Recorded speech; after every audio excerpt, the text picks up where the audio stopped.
friends.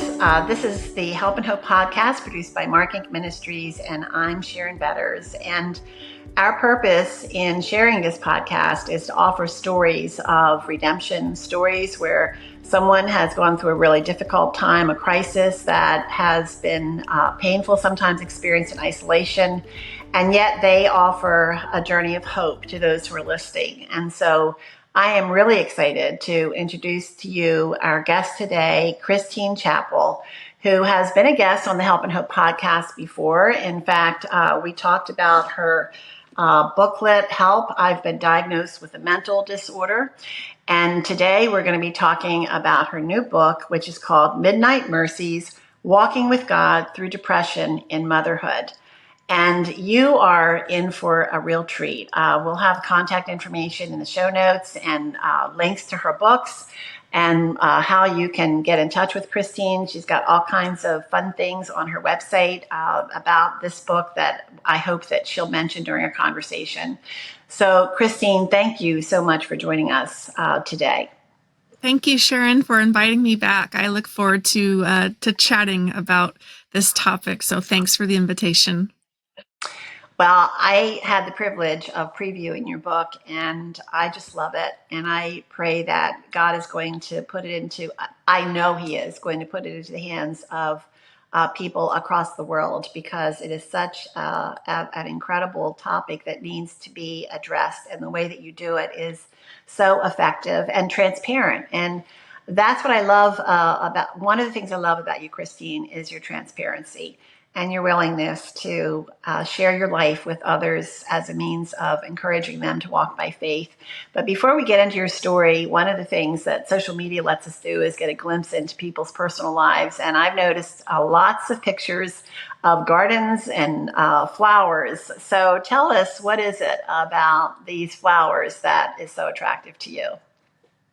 Yeah, gosh. Well, I don't know. I think it's just because, especially, trying to write this book, it has taken, from start to finish, really, it was a 3-year process, a lot of ups and downs, and even the attempt of trying to put this together. And so when you are having to kind of reflect on really painful past experiences, and, when the Lord, for me, He's called me to a ministry that just happens to revolve around really dark topics like depression, self-harm, suicide, mental disorders, really painful and sometimes even taboo issues, and really having to step into that type of world, even though I don't live there experientially anymore, having to, my ministry focuses on that. So I'm often, frequenting and revisiting those hard spaces. And so I need beauty, right? I need color and vibrancy and just seeing flowers. And even I've tried my hand at gardening this past year, and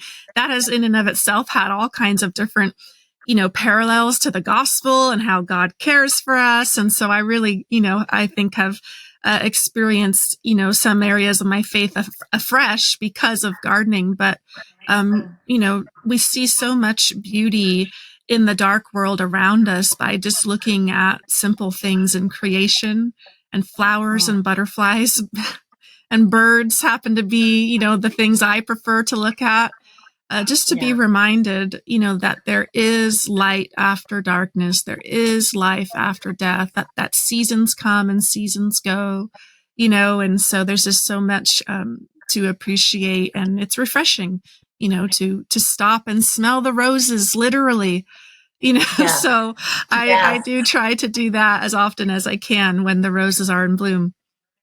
Yeah. Well, Christine, you mentioned the context of your work, and Christine is the host of the Hope and Help podcast and a biblical counselor. And so when she says that a lot of her life is spent in the darkness of other people's pain, she's not kidding. You may be listening to our conversation because a friend heard it and said, knowing your own emotional depression, said, you've got to hear what this woman is saying. And so you might be thinking, yeah, right, she doesn't get me at all. So Christine, tell us about your story. Tell us why you thought it was important for you to write this book. Yeah, I think maybe I'll just kind of focus on the story that I present in Midnight Mercies, but briefly just offer some background in the reality that my first experiences with depression, self-harm, suicide, panic attacks happened as I was a teenager, and I wasn't a believer at the time.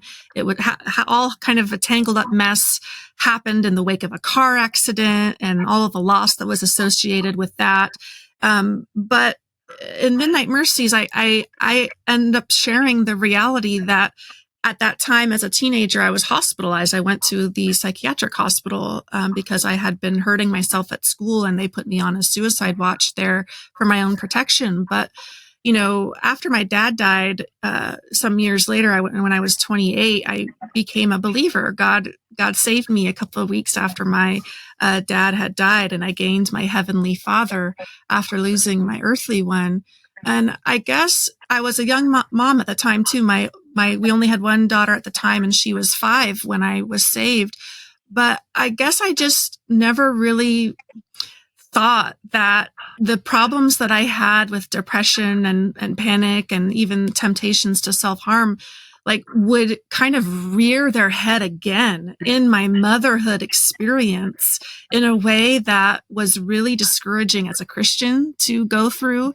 You think sometimes, I think the perspective in our Christian walk can be that if I'm growing with the Lord and I'm doing my devotions, then I ought to know better than to do this, give into this temptation, or I ought to be stronger, or I ought to be better, or I shouldn't be this bad. And as we see in Midnight Mercies, just got to a season in my motherhood experience and my own past griefs of losing my father and relational hurts and conflicts and the everyday stresses of having 3 young children and financial difficulties. And we had just moved across the country, so no support network. It just felt like I just didn't want to keep fighting anymore. I didn't want to do life anymore. It was so overwhelming. And I crashed really hard and really just wanted to die.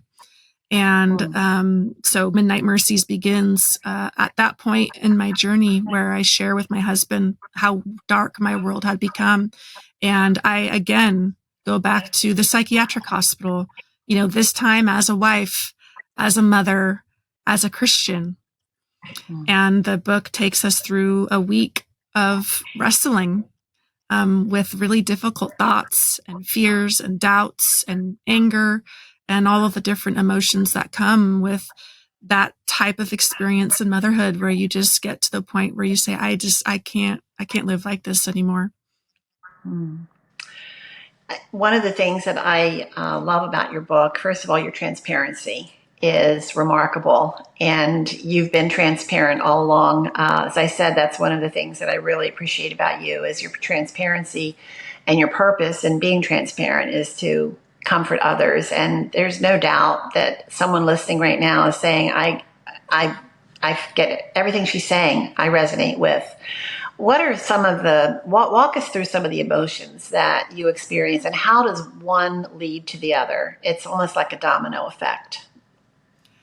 Yeah, in the book, there are a lot of different emotions under the umbrella of the word depression, or the term depression. And that's part of one of my goals of this particular book and sharing my journey, is I want to help women to see that, when they say I'm depressed, that's a great starting place, to describe how you're feeling, but you don't want to stop there, because underneath that word, really, it houses so many different emotional facets.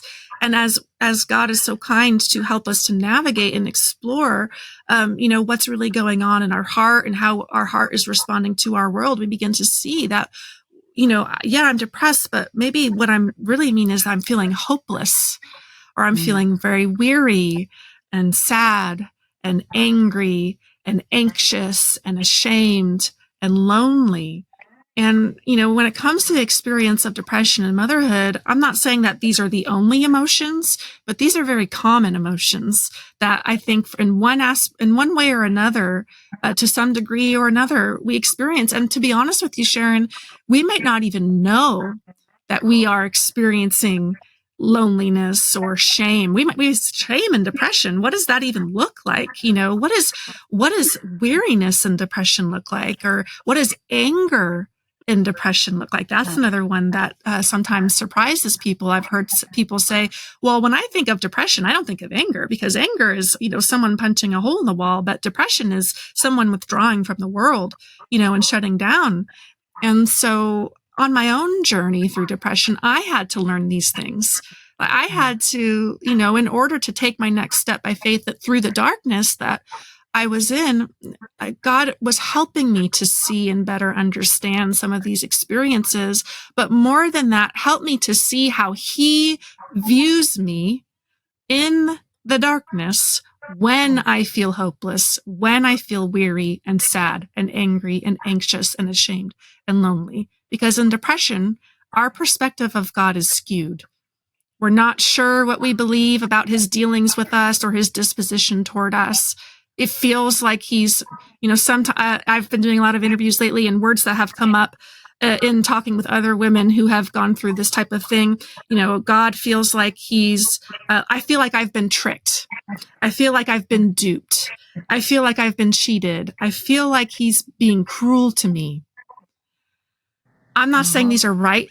This is a right understanding of what's going on, but it's helpful to know that this is common, and it's helpful to know that God will meet us there, even there in that moment, and offer us comfort and counsel, to have the chance to embrace His perspective and a higher understanding, more than just the dots we're trying to connect in our own pain and confusion.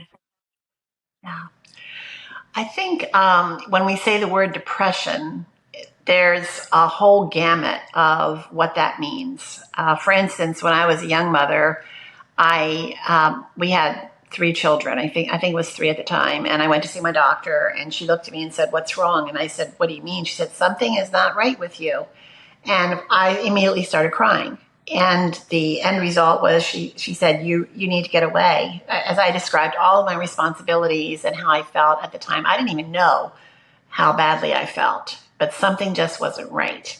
Now, I was not in a clinical depression. I was struggling with motherhood and busyness and all of that. And so her answer was, "Tell your husband you have to get away. You have to get, as a pastor's wife, you have to get away from all of that." And so he immediately arranged for me to have a break and all of that. And so fortunately, like I said, I was not in a clinical depression, but I think we use that word a lot. So when you use the word depression, what do you mean? Yeah, and that's the tricky thing with depression, isn't it, Sharon, is that everyone comes at this particular problem from a different perspective, a different worldview, a different understanding. And you're absolutely right. A lot of the therapeutic terms and diagnoses kind of have taken on their own momentum in just the way that we dialogue in everyday conversation. And so someone might understand depression as, oh, well, this person's just in a bad mood, or they're just having a bad attitude and they need to get over it. Or another person might think, oh, this, if you say I have depression, then you're saying that you have a medical issue that, you just need to take a medication and then you'll feel better in a couple of weeks or 4 weeks once it gets into your system, whatever it is. And so for me, when I present the term depression in Midnight Mercies, I actually don't put it into a box. Because I think that's part of the danger, is to oversimplify the problem. I like to talk about depression as an experience. This is something that we go through in response to the world around us, even in our own bodies. We are hearts. We are physical beings and spiritual beings, and our hearts are always responding to our physical limitations and what's going on with our bodies that we can't always identify, our relational issues that we engage in, the society, the culture around us. We're talking about natural disasters that are happening in our world today. So when I talk about depression, of course, it's an experience of, deep pain and confusion where you feel like maybe darkness has become your friend. No one understands. There's no hope for me. My family would be better off without me. How am I ever going to be useful again? I can't see, past this pain. It's just an experience of grief mingled in with a whole bunch of other sense of hopelessness, a sense of purposelessness, a sense of sorrow. It's so tangled up. And for someone to be diagnosed clinically, of course, there are a lot of symptoms that go along with that. I'm not going to rehash those lists because you can look them up online. But I think that it's wise to approach this experience as something much broader than trying to fit it into particular categories of, oh, this is purely physical. Oh, this is purely spiritual. Oh, this is purely, whatever other categories might exist. And recognize that it's just part of a normal human experience that sometimes gets very disruptive in our life and every day. And to the extreme, we see where people get to the point like I did, where they just don't want to go on, that the pain and the hopelessness is so dire that life's just not worth living anymore if they have to continue to live that way. And so that's, of course, that one thing I think really distinguishes depression from regular grief is the danger component. Because, in regular grief, especially if we're able to engage in the Lord, we have those pains and the confusions and the questions, but we're able to perceive him as a real and present refuge, to work those things through. But in depression, it can feel like there's some kind of disconnect with the Lord. Has he abandoned me? Has he forsaken me? Why has he not helped me to feel better yet? I'm doing all the things, and because he may not seem like a real and present refuge at the time, for whatever reason it might be, we may be tempted to turn to false comforts, to false refuges like alcohol, self-harm, pornography, and all of these other things that really serve to deepen our despair and hopelessness instead of, alleviate some of it. So. A lot of what you're saying, I feel as though we need somebody to come alongside of us to help us unpack all of those different emotions that you're talking about. I really appreciated your insight into that it could be emotions that we haven't even realized are all tangled up in the depression, causing the depression. And at MARKINC, we have started Anchored Hope Biblical Online Counseling, which is biblical counselors who are ready and equipped to help to come alongside of you. And so if you are listening and you're saying, oh man, that's exactly how I feel, or I feel like I'm in neutral, or I'm desperate, please go to helpandhopenow.org. That's helpandhopenow.org, and check out Anchored Hope for counseling, and look for biblical counseling. If Anchored Hope isn't for you, look for a biblical counselor. That is, Christine is a biblical counselor, and there are other avenues out there, but please don't hesitate to ask for help for someone who is equipped and trained, ready to come alongside of you to walk this pathway with you.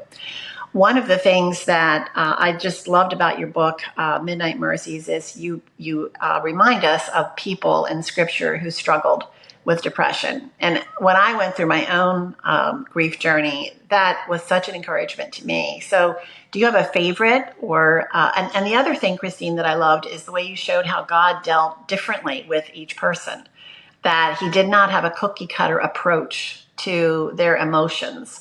And he acknowledged their emotions. So thank you for that. I think that shows us something about the character of God. But tell us, do you have a favorite, or what drew you to these people? Yeah, gosh, they're just all so important in their own right. I think maybe I think the common answer would probably be the story of Elijah. And there are a lot of reasons for that. But, yeah. And while I might normally go that way, the Spirit is leading me actually to land first on the story of Moses in Numbers, where Moses really, I just talked about the fact that, sometimes we just have these meltdown moments in motherhood, whether we are clinically depressed or not, where we just get fed up and we're hopeless, and we just feel suffocated by the pressures and the responsibilities and the roles and the demands and all of the layered losses and trials. And, sometimes it just feels like one thing after the other. And that's really where I think Moses was at this one point in Numbers. I can't remember off the top of my head, but it's a narrative I go over in chapter 1, which talks about hopelessness, which, as we said, is a key component of depression. That's what sets it apart from regular grief. And the danger is, like what we see in Moses, I call it that he's having a total meltdown moment, because his heart gets exposed when, the Israelites, they're constantly complaining. For over and over and over, they're just like disobedient sheep that keep wandering and just not doing what they're supposed to do. And he just gets so fed up, and he, basically, I'm not saying this is the right response at all, but he really lets loose on the Lord and gets to the point where, like, he says, if this is how you're going to treat me, he's talking to God. This was God's, they were best friends. Like, you know what I mean? That's what the scriptures describe. Like, no one had spent more time in the face-to-face presence with the Lord than Moses. So this is not some unbeliever. This is not some immature Christian. Like, this is someone who had an intimate, personal relationship with God. And even he had a meltdown where he said, God, if this is how you're going, how do you expect me to deal with this, Lord? How do you expect me to be able to feed all these people? He actually says something like, am I their moms? Like, am I supposed to be the mother here? Where do you expect me to get all this food? If this is how you're going to treat me, just kill me now. I'm done. And I'm paraphrasing, of course. But I think that, and if there are listeners who are feeling that way right now, that it is important to know how God responded to Moses in that moment. And it was a response that was full of grace and understanding and assistance, because God gave Moses a piece of counsel there in the midst of his meltdown moment. And the counsel was, you need to go find some spirit-filled believers who can share this burden with you. Go get them, and I will come and talk with you when you're all together. And I'm totally paraphrasing this in my own Christine way. But I think just that, because we have to start there, Sharon. We cannot extinguish the fires of hopelessness on our own. And that will be the temptation in depression, is I'm just going to figure out how to handle this. I'm going to figure out how to do better and pull myself up. And I don't want to invite anyone else in on the struggle. And there's a lot of different reasons that we might not want to invite others. I'm not going to go into that now, but that's the mentality we can embrace, is I got to figure this out. I got to be stoic or whatever it is. But God's counsel to us in those meltdown moments is find spirit-filled, spiritual first responders, right? Who you could call to come help to extinguish these fires, because they will take you down. You can't fight the flames on your own. And so that's the narrative I went to today for that question. And hopefully that's helpful. I love it. I love that story. And I love, how mad he gets at these kids, God's kids. It's so realistic the way that you describe it. It's every mother out there is saying, yeah, I've had those moments. And that leads me to one of the things that you said. You say, I got this is the cry of a super mom, but help is the cry of a saint who knows her need. And, in our culture, I got this seems to be the cry of all. It's a prideful thing. I can do this. So what is the difference between the two? Yeah, well, I think you just described. I think pride is the difference, but I think also too, maybe a misunderstanding of what it means to be strong in your faith. The Christian faith is not meant to produce self-sufficiency or to drive us towards self-reliance. It's not, oh, I am a good and faithful Christian when I feel really strong and victorious all the time. And so I'm always going to have within myself the knowledge and the wisdom and the resources I need to navigate all of my problems on my own. And then everyone will look at me and say, oh man, she's doing a great job. She's spinning all these plates and none of them are falling. And, kudos to her.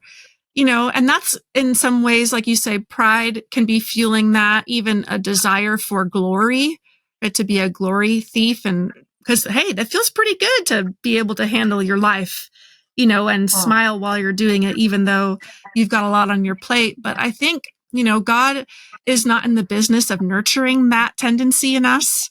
He's not interested in sharing his glory. He's not interested in helping us to become more self-sufficient and more self-reliant.